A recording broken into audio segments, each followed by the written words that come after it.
भक्त का लक्षण क्या है? राम जी कहते हैं मम गुण गावत, मेरा गुणगान गाते ही पुलक शरीरा, शरीर रोमांचित हो जाए, गद गद गिरा, वाणी गदगद हो जाए, यानी शब्द समाप्त हो जाए। और याद रखिएगा, जिन बातों को जिह्वा नहीं बोल पाती प्यारे, उन बातों को हमारी आंखें बोल के चली जाती हैं। जब ये बंद भय तो नयन बहनीरा, ये भगवान के भक्त का लक्षण है। बाबा सुने श्री रघुनाथ रूप उर आवा, परमानंद अमित सुख पावा। बाबा के शरीर के एक एक रोम पुलकित हो गए और जैसे परमानंद आया, शंकर भगवान मगन ध्यान रस दंड जुग, पुनि मन बाहिर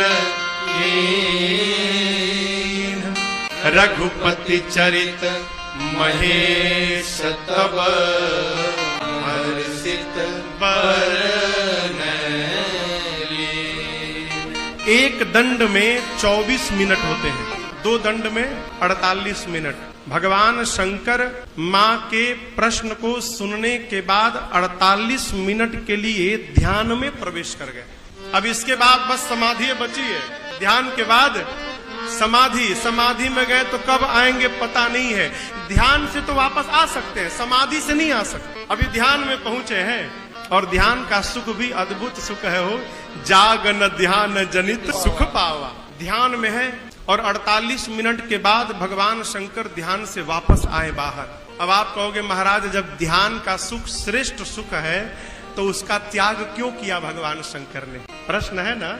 आप बाबा ने क्यों ध्यान छोड़ दिया? समझिएगा, शंकर भगवान विचार करने लगे, ध्यान में बैठा हूं, केवल मुझे सुख मिल रहा है, और यदि ध्यान से बाहर आके पार्वती को कथा सुनाने लगूंगा तो कहूंगा तो मुझे मिलेगा, सुनेगी तो पार्वती को मिलेगा, और इस कहने सुनने के व्यवहार में आगे चलकर पूरे विश्व को सुख प्राप्त हो जाएगा। इसलिए बाबा ध्यान से बाहर आ गए।